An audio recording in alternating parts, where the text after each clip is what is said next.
ومن الناس من يقول آمنا بالله وباليوم الآخر، اور لوگوں میں سے کچھ ایسے ہیں جو کہتے ہیں ہم ایمان لائے اللہ پر اور قیامت کے دن پر، وما هم بمؤمنین، اور وہ مؤمن نہیں، یخادعون اللہ والذین آمنوا، دغا بازی کرتے ہیں اللہ سے اور ایمان والوں سے، وما یخدعون الا انفسهم وما یشعرون، اور وہ دغا نہیں دیتے مگر اپنی جانوں کو اور وہ نہیں سوچتے، فی قلوبہم مرض فزادہم اللہ مرضا، ان کے دلوں میں بیماری ہے بس بڑھا دی اللہ نے ان کی بیماری، وَلَهُمْ عَذَابٌ عَلِيمٌ بِمَا كَانُوا يَكْذِبُونَ، اور ان کے لیے دردناک عذاب ہے اس وجہ سے کہ یہ جھوٹ بولتے تھے۔ وَإِذَا قِيلَ لَهُمْ لَا تُفْسِدُوا فِي الْأَرْضِ، اور جب ان سے کہا جاتا ہے کہ تم فساد مت پھیلاؤ زمین میں، قَالُوا إِنَّمَا نَحْنُ مُصْلِحُونَ، تو کہتے ہیں ہم تو اصلاح کرنے والے ہیں، الا انہم هم المفسدون ولکن لا یشعرون، جان لو یہی فساد پھیلانے والے ہیں لیکن یہ نہیں سمجھتے۔ وَإِذَا قِيلَ لَهُمْ آمِنُوا كَمَا آمَنَ النَّاسُ قَالُوا أَنُؤْمِنُ كَمَا آمَنَ السُّفَهَاءُ، اور جب ان سے کہا جاتا ہے کہ ایمان لاؤ جیسے ایمان لائے سب لوگ، تو کہتے ہیں کیا ہم ایمان لائیں جیسے ایمان لائے یہ بے وقوف، الا انہم هم السفہاء ولکن لا یعلمون، جان لو یہی بے وقوف ہیں لیکن یہ نہیں جانتے۔ وَإِذَا لَقُوا الَّذِينَ آمَنُوا قَالُوا آمَنَّا، اور جب یہ ملاقات کرتے ہیں ایمان والوں سے تو کہتے ہیں ہم ایمان لائے۔ وَإِذَا خَلَوْا إِلَى شَيَاطِينِهِمْ قَالُوا إِنَّا مَعَكُمْ، اور جب یہ تنہا ہوتے ہیں اپنے شیطانوں کے پاس تو کہتے ہیں ہم تمہارے ساتھ ہیں۔ إِنَّمَا نَحْنُ مُسْتَهْزِئُونَ، ہم تو ان کے ساتھ ہنسی کرتے تھے۔ اللہ یستہزئ بہم، اللہ ان کے ساتھ ہنسی کرتا ہے، وَيَمُدُّهُمْ فِي طُغْيَانِهِمْ يَعْمَهُونَ، اور مہلت دیتا ہے ان کو ان کی سرکشی میں، یہ عقل کے اندھے ہیں۔ اولئک الذین اشتروا الضلالۃ بالہدی، یہ وہی لوگ ہیں جنہوں نے خرید لی گمراہی ہدایت کے بدلے، فما ربحت تجارتہم، پس نفع نہ دیا ان کی تجارت نے، وما کانوا مہتدین، اور نہیں تھے یہ ہدایت پانے والے۔ سورۃ البقرہ کی پہلی آیت الف لام میم حروف مقطعات میں سے ہے۔ دوسری آیت میں اللہ تعالیٰ نے قرآن مجید کی صداقت اور سچائی بیان فرمائی، اور یہ بیان فرمایا کہ یہ قرآن مجید کتاب ہدایت ہے۔ اس کے بعد 3 آیتوں میں اس قرآن مجید کو ماننے والوں کا ذکر تھا، جن کو اللہ نے متقین کہا، یہ قرآن مجید کو ماننے والے ہیں اور اس پر ایمان لانے والے ہیں۔ اس کے بعد 2 آیتوں میں ان لوگوں کا ذکر تھا جو قرآن مجید کے منکرین ہیں، کفار ہیں، لیکن ایسے منکرین ہیں جو کھلم کھلا قرآن مجید سے انکار کرتے ہیں۔ اور اب اس رکوع میں 13 آیتوں میں اللہ تعالیٰ نے ایسے لوگوں کا ذکر کیا کہ جو اس قرآن مجید کے منکرین ہیں، قرآن مجید کو نہیں مانتے، لیکن وہ کھلم کھلا قرآن مجید کا انکار نہیں کرتے، بلکہ ان کے سامنے دنیا کی ذلیل اغراض ہیں، خواہشات ہیں، ان دنیاوی اغراض کی وجہ سے اپنے آپ کو مسلمان ظاہر کرتے ہیں اور دعویٰ یہ کرتے ہیں کہ ہم ایمان لائے ہیں، لیکن اپنے دلوں میں کفر چھپائے رکھتے ہیں۔ اس گروہ کا نام منافقین ہے۔ تو اللہ تعالیٰ نے ان منافقین کا تذکرہ تفصیل کے ساتھ بیان فرمایا، 13 آیتوں میں ان کا ذکر ہے۔ یہ 9 آیتیں پڑھی گئی ہیں۔ ان میں سے پہلی اور دوسری آیت میں اللہ تعالیٰ نے ان منافقین کا دعویٰ ذکر کیا اور ان کے دعوے کی تردید کی۔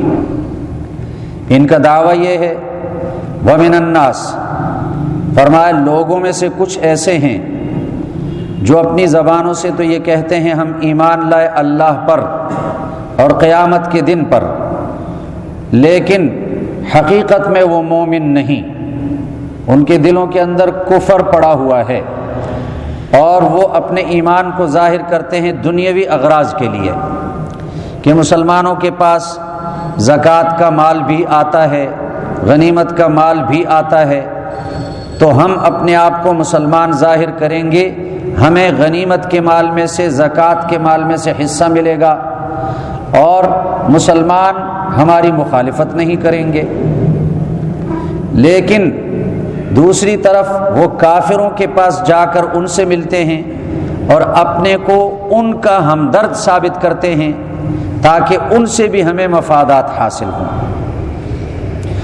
دوسری آیت میں اللہ تعالیٰ فرماتے ہیں یخادعون اللہ والذین آمنوا، یہ لوگ چال بازی کرتے ہیں، دھوکہ دیتے ہیں اللہ کو اور ایمان والوں کو، اور در حقیقت یہ دھوکہ نہیں دیتے مگر اپنی جانوں کو، یہ سمجھتے نہیں، بظاہر یہ سمجھتے ہیں کہ ہم ان مسلمانوں کو دھوکہ دیتے ہیں، لیکن حقیقت میں یہ اپنی جانوں کو دھوکہ دیتے ہیں۔ اللہ کو دھوکہ دینے سے کیا مراد؟ اللہ کو تو کوئی دھوکہ نہیں دے سکتا، اس لیے کہ اللہ عالم الغیب ہے، علیم بذات الصدور ہے، ظاہر اور باطن کو جاننے والا ہے۔ اور منافقین بھی یہ ارادہ نہیں کرتے تھے کہ ہم اللہ کو دھوکہ دیتے ہیں، لیکن وہ نبی کریم صلی اللہ علیہ وسلم کو دھوکہ دیتے تھے اور مسلمانوں کو دھوکہ دیتے تھے۔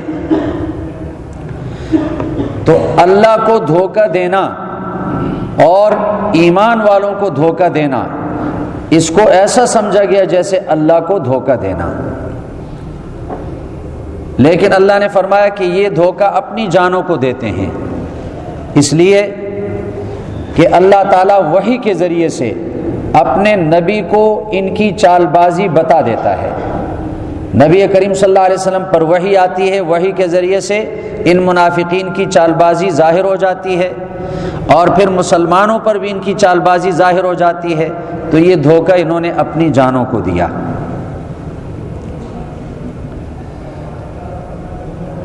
اس سے یہ بات بھی معلوم ہو گئی کہ جو شخص اللہ کے نبی کو یا اللہ کے کسی ولی کو اذیت پہنچانا چاہے اور اس کے ساتھ برائی والا معاملہ کرنا چاہے، تو یہ گویا کہ اللہ کے ساتھ یہ برائی والا معاملہ کرتا ہے، اور اللہ کے ساتھ جب برائی والا معاملہ کرتا ہے تو اللہ اس سے انتقام لے گا۔ جیسے حدیث قدسی میں اسی کو بیان کیا گیا، اللہ تبارک و تعالی فرماتے ہیں من عاد لی ولیا فقد آذنتہ بالحرب، جو میرے کسی ولی اور کسی بندہ مومن کے ساتھ دشمنی رکھے تو میری طرف سے اس کے ساتھ اعلان جنگ ہے۔ اللہ کے ساتھ کون جنگ کرنے کے لیے تیار ہو سکتا ہے؟ تیسری آیت میں اللہ تعالیٰ نے ان منافقین کی بیماری بتا دی۔ بیماری 2 قسم کی ہوتی ہے، ایک جسمانی بیماری، دوسری روحانی بیماری۔ جسمانی بیماری وہ انسان کے مزاج کے بگڑنے سے پیدا ہوتی ہے، مزاج میں اعتدال نہ رہے تو بیمار ہو جاتا ہے، لیکن جسمانی بیماری کی تکلیف جسم کو ہوتی ہے، اس کا نتیجہ زیادہ سے زیادہ یہ ہوتا ہے کہ انسان کی ہلاکت واقع ہو جاتی ہے، مر جاتا ہے۔ لیکن روحانی بیماری زیادہ خطرناک ہے۔ روحانی بیماری دل کے اندر کفر رکھنا، بغض رکھنا، حسد رکھنا، کینہ رکھنا، مسلمانوں کے خلاف سازشیں کرنا، یہ روحانی بیماری ہے۔ تکبر کرنا روحانی بیماری ہے۔ ان منافقین کے اندر اصل میں تو روحانی بیماری ہے۔ وہ روحانی بیماری اللہ پر کفر کرنا، خالق کائنات کی ناشکری کرنا اور دلوں میں منافقت کو چھپائے رکھنا، یہ ہے تو روحانی بیماری، لیکن اس کے ساتھ جسمانی بیماری بھی پیدا ہو جاتی ہے۔ وہ اس طرح پیدا ہوتی ہے کہ یہ منافقین مسلمانوں کے ساتھ حسد کرتے ہیں اور اسلام اور مسلمانوں کی ترقی کو دیکھ کر جلتے ہیں حسد کی وجہ سے۔ تو اس حسد کی وجہ سے ان کے جسم بھی بیمار ہو جاتے ہیں۔ جو آدمی زیادہ حسد کرنے والا ہے اس کا جسم بھی بیمار رہتا ہے، اس کا اثر جسم پر بھی پڑ جاتا ہے۔ فرمایا ان کے دلوں میں بیماری ہے، پس بڑھا دی اللہ نے ان کی بیماری۔ اللہ نے ان کی بیماری اس طرح بڑھا دی کہ یہ اسلام اور مسلمانوں کی ترقی کو دیکھ کر دلوں میں جلتے ہیں۔ اللہ تعالیٰ نے اسلام کو اور ترقی دے دی، مسلمانوں کو اور ترقی دے دی، ان کی یہ بیماری بڑھ گئی۔ وَلَهُمْ عَذَابٌ أَلِيمٌ بِمَا كَانُوا يَكْذِبُونَ، اور ان کے لیے دردناک عذاب ہے اس وجہ سے کہ یہ جھوٹ بولتے تھے۔ منافقین کے اندر تو بہت سارے گناہ پڑے ہوئے تھے، بہت سی خرابیاں تھیں، کفر بھی تھا، نفاق، تکبر، حسد، مسلمانوں کے خلاف سازشیں کرنا، نفرت پھیلانا، لیکن اللہ تعالیٰ نے ان تمام خرابیوں میں سے فقط جھوٹ کو ذکر کیا۔ ان کے لیے دردناک عذاب ہے اس وجہ سے کہ یہ جھوٹ بولتے تھے۔ اس کی ایک وجہ یہ ہے کہ ان تمام خرابیوں کی بنیاد جھوٹ ہے۔ اس لیے قرآن مجید میں اللہ تعالیٰ نے دوسرے مقام پر جھوٹ بولنے کو بت پرستی کے ساتھ ملا کر ذکر کیا۔ فرمایا فَاجْتَنِبُوا الرِّجْسَ مِنَ الْأَوْثَانِ وَاجْتَنِبُوا قَوْلَ الزُّورِ، بت پرستی سے بچو اور جھوٹ بولنے سے بچو۔ گویا کہ جھوٹ بولنا ایسا گناہ ہے جو بت پرستی کے برابر ہے، اور اس زمانے میں کافر بھی جھوٹ بولنے سے اجتناب کرتے تھے۔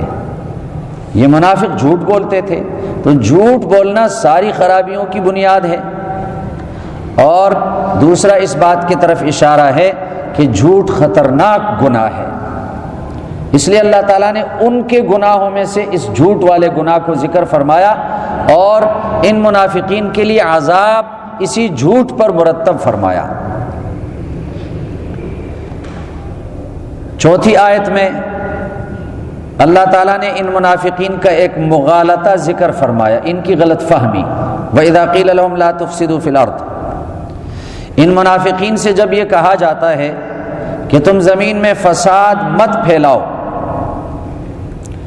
تو اس کے جواب میں یہ کہتے ہیں ہم تو اصلاح کرنے والے ہیں۔ 5ویں آیت میں اللہ نے ان کے اس قول کی تردید کر دی، الا انہم هم المفسدون ولکن لا یشعرون، جان لو یہی فساد پھیلانے والے ہیں لیکن یہ نہیں سمجھتے۔ منافقین سے جب کہا جائے کہ تمہارا یہ طرز عمل فساد پھیلانے والا ہے، تم زمین میں فساد مت پھیلاؤ، اس کے جواب میں یہ کہتے ہیں ہم تو اصلاح کرنے والے ہیں۔ اپنا فساد ان کو اصلاح نظر آتا ہے۔ اللہ نے فرمایا یہی فساد پھیلانے والے ہیں۔ تاکید کے ساتھ اللہ نے فرمایا، ایک تاکید ہے الا، جان لو، دوسری تاکید انہم، بے شک یہ لوگ، تیسری تاکید ہم المفسدون، یہی فساد پھیلانے والے ہیں، لیکن یہ نہیں سمجھتے۔ فساد دو طرح کا ہوتا ہے، ایک ظاہری فساد جیسے چور، ڈاکو اور دھوکہ کرنے والے، ظالم لوگ، قاتل لوگ جو فساد پھیلاتے ہیں، یہ ظاہری فساد ہے اور اس کو سب لوگ فساد سمجھتے ہیں۔ اور دوسرا باطنی فساد، اللہ کی نافرمانی کرنا، اللہ کا باغی بننا، دل کے اندر تکبر رکھنا، نفاق رکھنا، بغض رکھنا، حسد رکھنا، مسلمانوں سے نفرت رکھنا، یہ حقیقی فساد ہے، یہ باطنی فساد ہے۔ اللہ نے اسی کو ذکر فرمایا کہ ان منافقین سے کہا جاتا ہے یہ فساد مت پھیلاؤ، وہ جواب میں کہتے ہیں ہم تو اصلاح کرنے والے ہیں، یعنی ہم تو چوری ڈاکہ وغیرہ نہیں کرتے، لیکن حقیقتاً یہ فساد ہے۔ اس کی وجہ یہ ہے کہ جو ظاہری فساد ہے اس فساد کو روکا جا سکتا ہے حکومت کی طاقت سے، قانون کی طاقت سے اس فساد کو روکا جا سکتا ہے۔ چوری، ڈاکہ، قتل و غارت گری، ظلم، اس کو حکومت کی طاقت سے اور قانون کی طاقت سے روکا جا سکتا ہے۔ لیکن یہ جو دوسرا فساد منافقین کرتے ہیں، اللہ کے احکامات سے بغاوت، اللہ کی نافرمانی، مسلمانوں کے ساتھ حسد رکھنا، مسلمانوں کے خلاف سازشیں کرنا، یہ ایسا فساد ہے کہ قانون کی طاقت سے یا حکومت کی طاقت سے یہ نہیں روکا جا سکتا۔ اس کی وجہ ہے کہ قانون بنانے والے انسان ہوتے ہیں، قانون نافذ کرنے والے انسان ہوتے ہیں، اور جن لوگوں کے اندر یہ خرابیاں آ جائیں، نفاق، تکبر، حسد کرنا، مسلمانوں سے نفرت کرنا، اللہ کے احکامات سے بغاوت کرنا، ایسے لوگ انسانیت سے نکل جاتے ہیں، کیونکہ ان کے سامنے دنیاوی اغراض ہوتی ہیں، وہ جانور بن جاتے ہیں۔ جانور کا مقصد فقط یہی ہوتا ہے کہ اس کا پیٹ بھر جائے، اس کو چارہ مل جائے۔ ایسے لوگ انسانیت سے گر کر جانور بن جاتے ہیں، درندے بن جاتے ہیں۔ جب ان میں انسانیت ہی نہ رہی تو قانون بنانے والے، قانون نافذ کرنے والے تو انسان ہوتے ہیں، جب انسانیت نہ رہی تو فساد کو کیسے روکیں گے؟ اس لیے یہ فساد زیادہ خطرناک ہے۔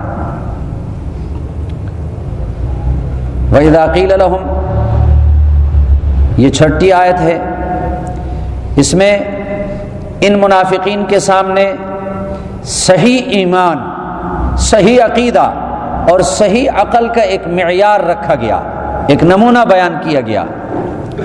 جب ان سے کہا جاتا ہے کہ تم ایمان لاؤ، جیسے ایمان لائے سب لوگوں سے مراد صحابہ ہیں، اس لیے کہ قرآن مجید کے نازل ہونے کے وقت وہی لوگ ایمان لائے، تو یہ جواب میں کہتے ہیں کیا ہم ایمان لائیں جیسے یہ بے وقوف ایمان لائے؟ اللہ نے جواب دیا، الا انہم هم السفہاء، جان لو یہ خود بے وقوف ہیں لیکن یہ نہیں جانتے۔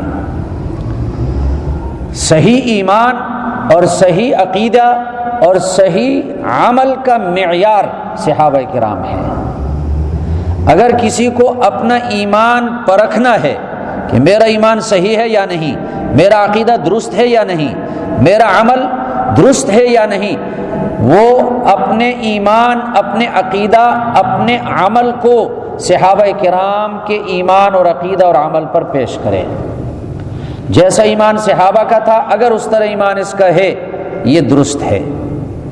لیکن اگر صحابہ کرام کے عقیدے کے خلاف کوئی عقیدہ اس نے بنا لیا یا ان کے عمل کے خلاف کوئی عمل اس نے اختیار کر دیا، اگرچہ وہ بظاہر کتنا بڑا عمل کیوں نہ ہو، تو وہ عمل قبول نہیں ہوگا، وہ عقیدہ غلط ہوگا۔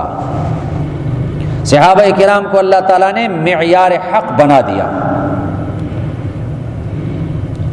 لیکن وہ منافقین یہ کہتے تھے کہ یہ بے وقوف ہیں، العیاذ باللہ۔ اور یہ ہر زمانے میں ہوتا ہے، جو منافق قسم کے لوگ ہوتے ہیں، بے دین قسم کے لوگ، وہ دین والوں کو بے وقوف سمجھتے ہیں، کبھی بنیاد پرست ان کو کہتے ہیں اور کبھی تنگ نظر ان کو کہتے ہیں، بے وقوف سمجھتے ہیں، یہ دنیا کے تقاضوں سے باخبر نہیں۔ تو یہ کوئی نئی بات نہیں، یہ پرانی بات چلی آ رہی ہے۔ وَإِذَا لَقُوا الَّذِينَ آمَنُوا، 8ویں آیت میں اللہ تعالیٰ نے ان منافقین کی دو رخی ذکر کی۔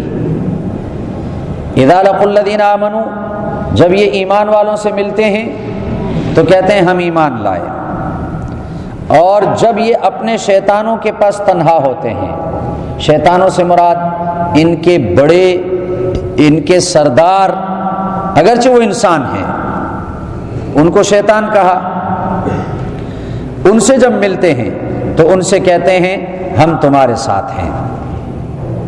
انما نحن مستہزئون، مسلمانوں کے ساتھ جو ہم ملتے ہیں اور ان کے سامنے اپنا ایمان ظاہر کرتے ہیں، یہ تو ہم ان سے ہنسی کرتے ہیں، ان سے مذاق کرتے ہیں، استہزاء کرتے ہیں۔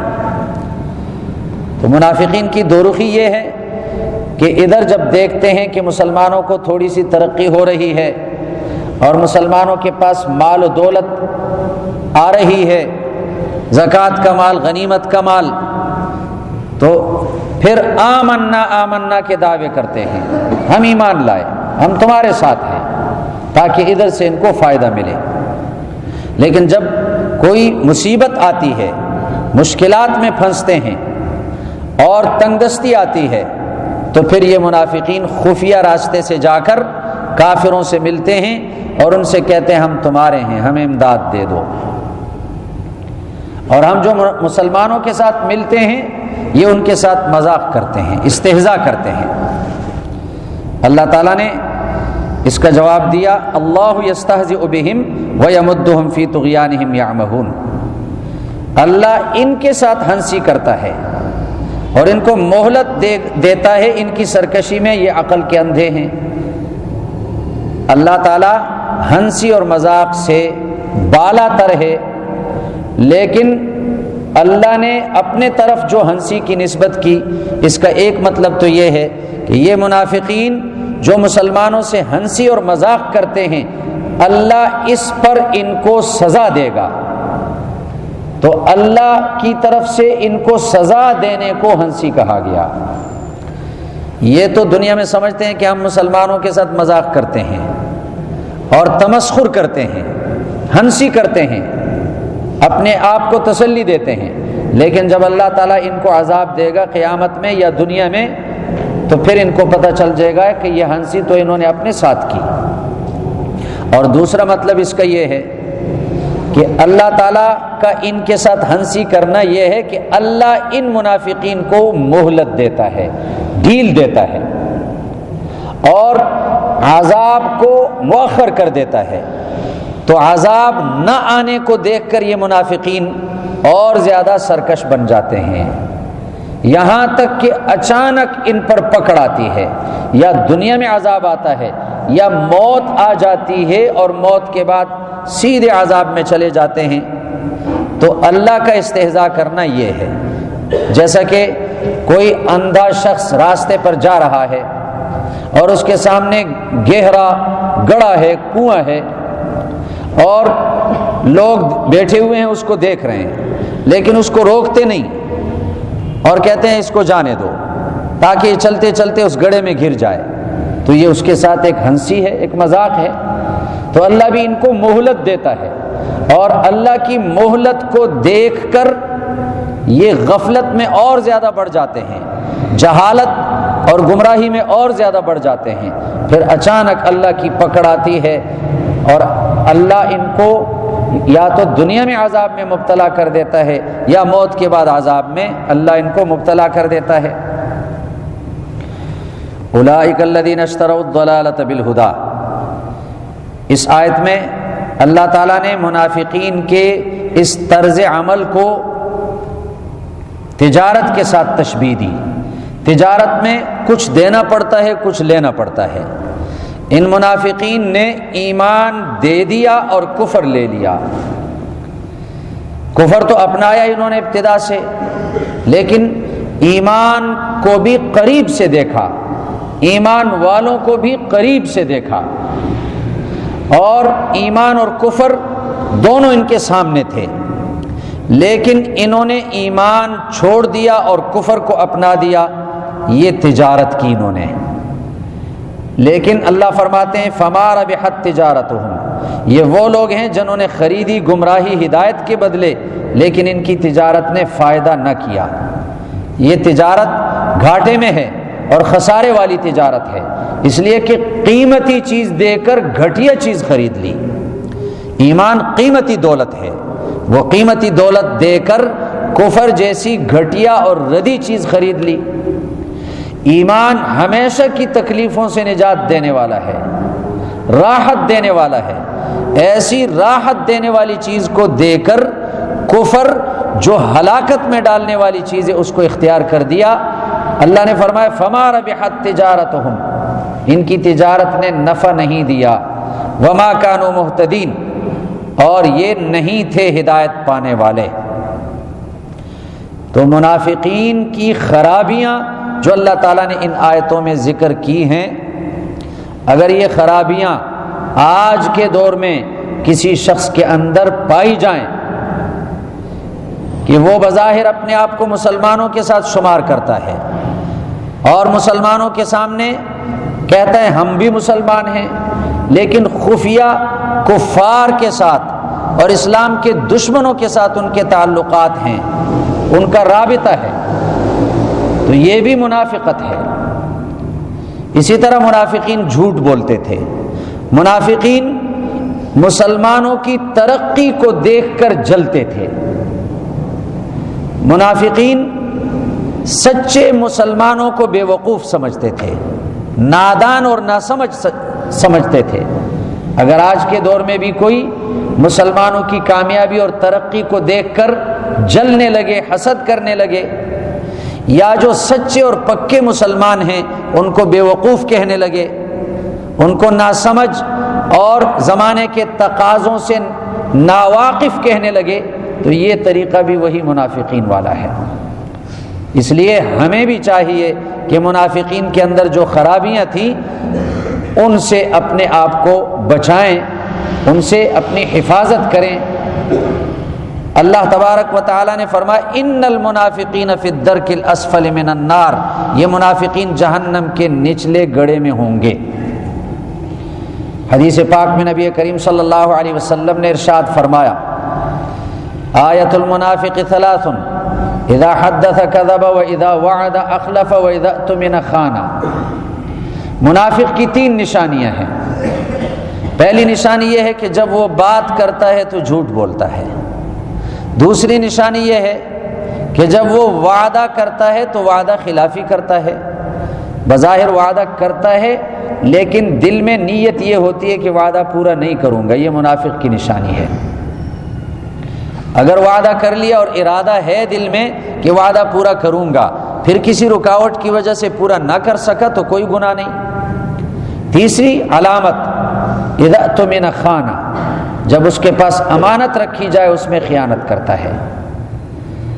اور ایک حدیث میں چوتھی علامت اور بھی بتائی گئی، فرمایا اذا خاصم فجر، منافق کی یہ علامت ہے جب کسی کے ساتھ لڑتا ہے تو گالیاں بکتا ہے، بیہودہ باتیں کرتا ہے، یہ منافق کی نشانیاں ہیں۔ اللہ تبارک و تعالی ہمیں منافق کے طرز عمل سے بچنے کی توفیق عطا فرمائے۔ سبحانک اللہم و بحمدک۔